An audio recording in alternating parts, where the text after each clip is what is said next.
Okay, how to change birthday on Facebook. So open up your Facebook application, go up to the top right corner, click on these 3 lines, go down to settings and privacy, click on that. Now click on settings, go down to this one, privacy settings, click on that. And now we're gonna click on manage your profile.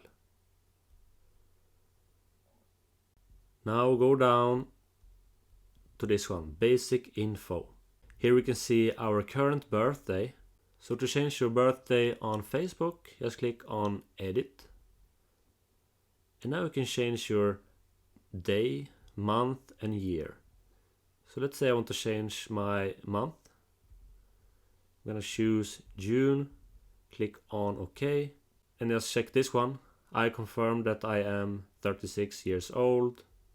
And after that, just go up to the top right corner, click on save.